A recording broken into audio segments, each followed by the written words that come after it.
Good afternoon, ladies and gentlemen. I am Marty Proctor, the Chair of the Board of Directors of Tenaz Energy Corp., and I now call the meeting to order.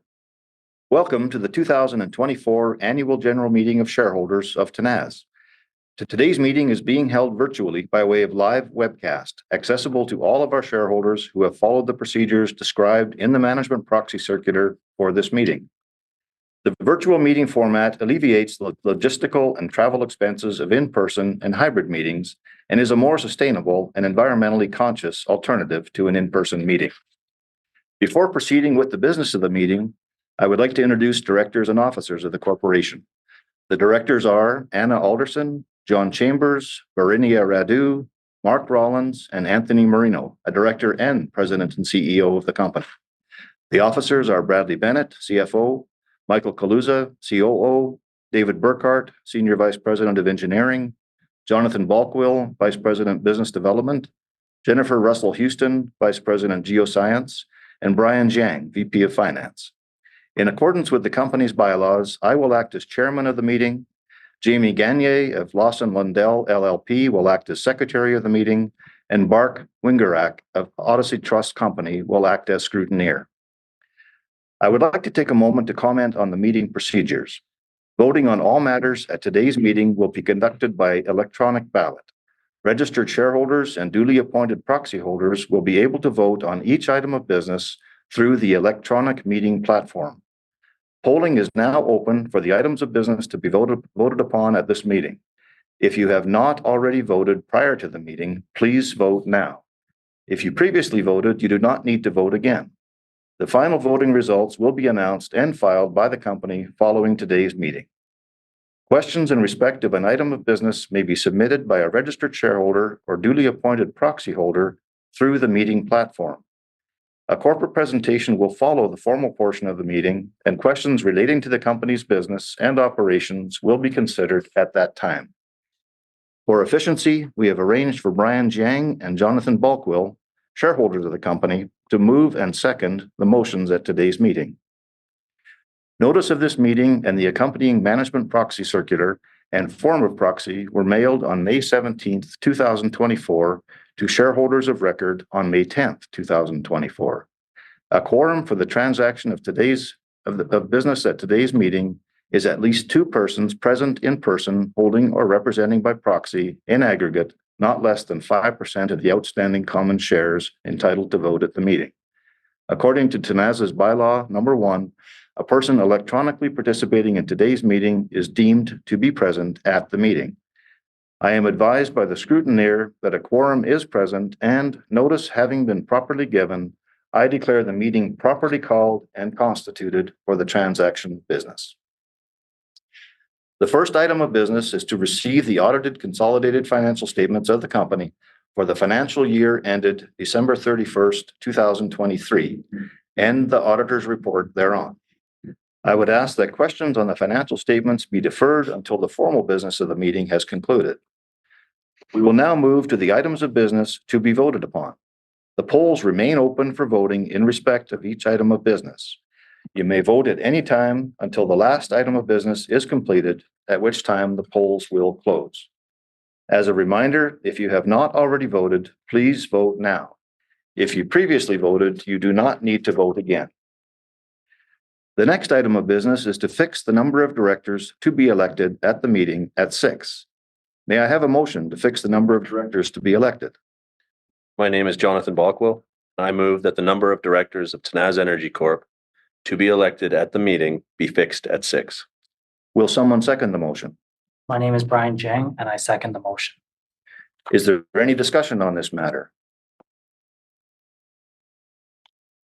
As there is no discussion on this matter, we will proceed to the next item of business. The next item of business is the election of directors for the ensuing year. The company's advanced notice bylaw fixes a deadline by which shareholders must submit director nominations to Tenaz prior to an annual meeting of shareholders. For this meeting, the nomination deadline was May 20th, 2024. Tenaz did not receive any shareholder director nominations in respect of this meeting. Accordingly, the director nominees for election at the meeting are those named in the management proxy circular for this meeting. Information regarding the director nominees was included in the management proxy circular for this meeting. Each nominee has indicated their willingness to serve as a director. The board has adopted a majority voting policy that requires a director nominee that is not elected at this meeting by at least a majority of the votes cast to submit his or her resignation for the board's consideration.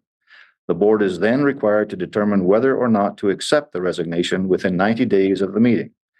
The majority voting policy provides that a resignation shall be accepted absent exceptional circumstances. May I have a motion to nominate each of the directors of Tenaz Energy Corp. Specified in the management proxy circular? I nominate each person specified in the management proxy circular for this meeting, namely Marty Proctor, Anna Alderson, John Chambers, Verinia Radu, Mark Rowlands, and Anthony Marino be elected as a director of Tenaz Energy Corp. For the ensuing year. Will someone second the motion? I second the motion. Is there any discussion on this matter? As there is no discussion on this matter, we will proceed to the next item of business. The next item of business is to appoint Deloitte LLP as auditors of the company for the ensuing year and to authorize the directors to fix their remuneration. As described in the management proxy circular, Deloitte is proposed for appointment by shareholders as the company's auditor following an RFP process for the external auditor engagement upon the expiry of the term of appointment of the company's prior auditor at this meeting.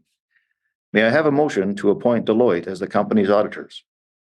I move that Deloitte LLP be appointed as the auditors of the company to hold office until the next annual meeting of shareholders, and that the board of directors of the company be authorized to fix their remuneration.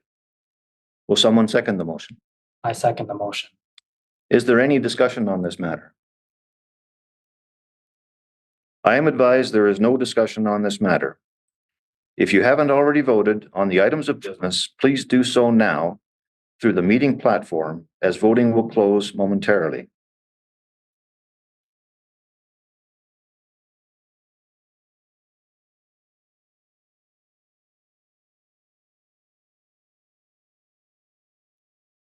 Voting is now closed on all items of business. As mentioned previously, the detailed voting results will be announced by the company following today's meeting.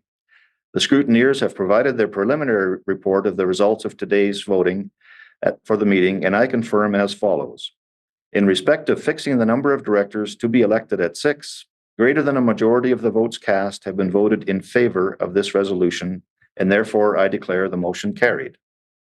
In respect of electing each director nominee specified in the management proxy circular as a director of Tenaz Energy Corp. For the ensuing year, greater than a majority of the votes cast have been voted in favor of the election of each director, and therefore I declare the motion carried and each nominee for election as a director has been elected. In respect of the appointment of Deloitte LLP as auditors of the company, greater than a majority of the votes cast have been voted in favor of the appointment of Deloitte LLP as auditors, and therefore I declare the motion carried. Is there any other business to be brought before this meeting? Since there is no further business, may I have a motion to conclude the meeting? I move that this meeting be concluded. I declare the formal business of this meeting concluded. Thank you all for your attendance. I will now ask Anthony Marino, President and Chief Executive Officer of Tenaz, to provide a brief business update. Tony? Thanks so much, Marty. And thank you to all of our shareholders who are attending today. I'm going to make a brief presentation, really only cover 4 slides here, and this will appear on your screen. I'll start out by pointing out that we do have an advisory on forward-looking statements that we would ask you to read. And in fact, at the end of the presentation, there's an additional disclaimer. So first substantive slide to cover, review of 2023. Point out, first of all, that we closed during 2023 our second acquisition of non-operated Netherlands gas assets. In so doing, we increased our 6-to-1 energy exposure to TTF to approximately 38% of our product mix for this year. And it's market we like being in, very strong in comparison to North American gas markets. If you convert the current TTF prompt price to Canadian dollars per MMBTU, it's about $14 per MMBTU. If you look forward to the winter, an even higher price, equivalent to about $16 per MMBTU in the forward curve. Strong market, one that we're very happy to expand in, and one of the key areas of our emphasis in M&A going forward. Secondly, we executed, I think, quite successful drilling program at Leduc Woodbend. That is our semi-conventional oil development project south of Edmonton in Alberta. We drilled 4 gross wells, 3.35 net to Tenaz interest, all among the best wells that we have drilled to date as we go longer and longer and have even more effective stimulations of the horizontal laterals. The result of this, if you look at the lower left panel on this slide, is that we were able to double production from 22 to 23. And at the same time, combination of this production increase, of course, resulting from the drilling program, but also from the second acquisition that we made in Netherlands and having a full year impact of the first Netherlands acquisition, combination of these factors leading to the doubling of production. And we would project a continued increase in 24. At the same time that we had the production increase, we were able to also have a significant increase in our adjusted working capital, which we think of as our negative net debt, shown in the upper right panel on this slide. So rising production and rising positive working capital balance at the same time, resulting FFO shown on the lower right panel, significant increase and quite a large multiple of FFO in 2023 and under the strip for 2024 in comparison to the level that the company was at the time of the recapitalization. This driven, of course, by the production increase I talked about, and also an improvement in the product mix due to having the higher value TTF product in the mix, and also general increase in commodity prices, particularly for oil, over this period. We have continued our NCIB program. In 23, we retired 1.3 million shares at an average price of just under $3 a share. In aggregate, since we began the NCIB program, we've retired 7% of the float at a price of about $2.70 per share. And during 2023, we continued our pursuit of value-adding M&A with a very technically intensive approach and great discipline, I believe, in the levels that we're willing to pay for assets, and we continue that M&A effort, as I'll discuss later, on a variety of fronts. So that is really 2023 in a very brief review. Let me move forward to the 2024 outlook. Really one update item on slide 6. We previously announced that we had made an acquisition of a gas plant and the surrounding leasehold in the area of our Leduc Woodbend field, the gas plant located just to the southwest of the field, and leasehold to the southwest and southeast of our previous Leduc Woodbend leasehold. That aggregate purchase price for 100% of the plant and 7/8 of the leasehold net to Tenaz about $3 million. That transaction was approved by the AER and closed on May 28 of this year. Purpose of the plant, of course, is first of all to provide solution gas processing for the Leduc Woodbend oil production. With respect to this proprietary stream that flows into the plant, we're very happy to own the plant today. We've been operating for a little bit over 2 weeks now. Very happy with the staff that we assumed in the acquisition. And this operating control, we think, is going to allow us to maximize the gas plant processing availability for the upstream assets and to improve the overall efficiency of the way the the plant operates. The plant also does generate some third-party gas processing revenue, and it does have unused capacity to process more gas that can come out of both the proprietary stream and from third parties that we would service there. To summarize the assets that were acquired, the gas plant capacity, we would currently put at about 7.5 million cubic feet a day.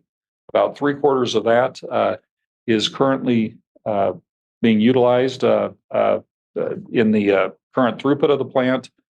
We believe that the capacity can be expanded to somewhere in the range of 12 million cubic feet a day by reactivating and overhauling an existing idle compressor.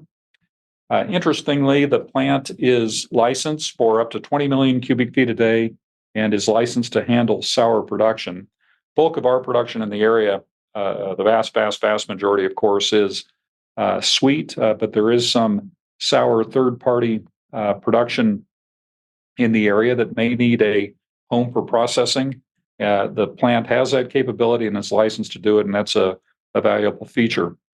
In addition to the plant acquisition, we acquired some leasehold interests for upstream production. Not a very significant amount of production today, but we think some very strong horizontal development opportunities really occurring in at least I would say 3 of the zones within the Manville stack, including in the Rex, where which is a current focus of our development in the Leduc Woodbend field, and in the Glauconitic zone, which we also produce from in the unit at Leduc Woodbend.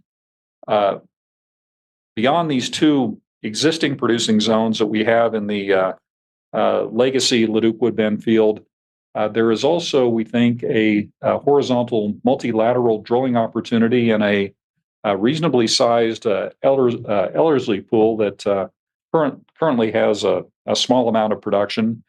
We think there's actually a fair amount of potential to drill and expand the productivity in the Ellerslie over time, and it may well be that we put an Ellerslie well within our planned drilling program for 2024, and I'll discuss that again very briefly in just a minute. So that is a summary of the gas plant and leasehold acquisition that we announced earlier, with the real update item being that acquisition was closed a little bit over 2 weeks ago. The next item to discuss is continued organizational advancement in the company. And the first point I'd like to make is that our Chief Operating Officer, Mike Kaluza, has notified us of his intention to retire after a very illustrious 47-year career in the energy industry. He made a great number of contributions to Tenaz as one of the founding members of the executive team, and a number of us on the management team and in the technical ranks at Tenaz have worked with him extensively before, and he made a great deal of contributions to the successes we've had in the past. And I'll speak to it actually directly for my career. For this 47 years that Mike has been working in the industry, about half of it I have had the luck of being associated with him. Tenaz is our 4th company that we worked on together in the U.S. and in Canada. And I'll say that Mike is one of the most outstanding oil and gas professionals that I've worked with. And he's a good friend as well. And certainly I would never have been able to accomplish the things in my career without that association that I've had with him. So we and I will certainly miss Mike, but we wish him well in the retirement, and all good things do have to come to an end. So that is the pending retirement of Mike Kaluza, one of the founding members of Tenaz. We're very fortunate to be able to announce as well that Mike is going to be replaced by Jensen Tan. Jensen is another professional that the people on the Tenaz team have worked with extensively in the past, a number of years.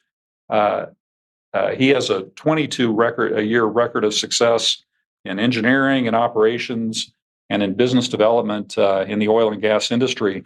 Most recently, he was VP of Business Development at Vermilion, where a number of us worked with him. And earlier in his career, he was with another very fine company, ConocoPhillips, had a variety of assignments there, worked internationally, not only with Vermilion, but with Conoco as well.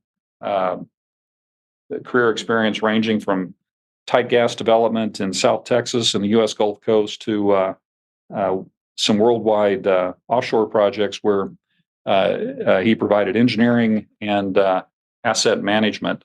So we're very lucky to be able to bring Jensen into the company to replace Mike. And I will point out that we'll work this transition over a period of time, and we have the double benefit during this transition period of having access to both Mike's and Jensen's capabilities. And I'll point out as well that Mike has agreed to be available to us as needed for consulting even as we need it after the end of that transition period. So congratulations to both of these gentlemen for their new roles.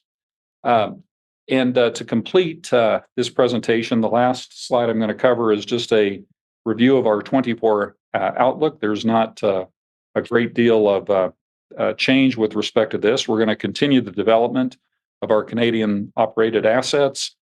The only prospective change there is that we have the opportunity, should we choose to do so, to further increase the capital efficiency by substituting potentially Ellerslie development for some of the REX drilling opportunities we identified.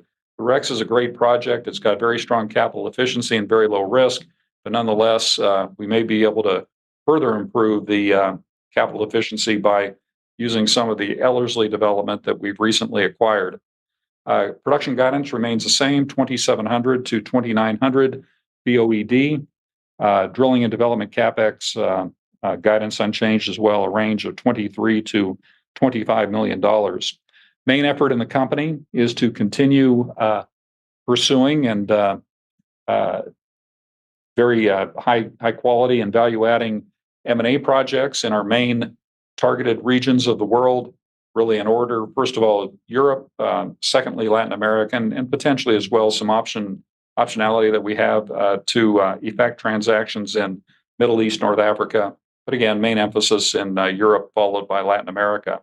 I think our transaction pipeline is a very strong one.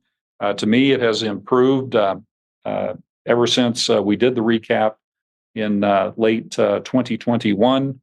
And though we can't guarantee the absolute timing of making a transaction, I'm very confident that we're going to be able to realize this potential that we see in the international assets, in the international market, to acquire assets at very strong base rates of return, and then to get really outsized improvements to the operating results as compared to what we think might be available in the North American market. And that double impact, we think, can lead to very high returns on capital as a result of this model. So that concludes my presentation today. I will, first of all, thank our employees in the company, the management team, and technical personnel, and our field personnel that have worked so hard to advance Tenaz to date. Thank our board, outstanding board that we have that has provided such great guidance and corporate governance framework for Tenaz. And most of all, our shareholders. All of us in the company are shareholders as well, but we really work for this group of shareholders that have taken the risk with the company and put their faith in us. We fully intend to deliver for all of you. We do have the opportunity to ask questions online, and I will give you just a minute pause here to provide questions if there are any.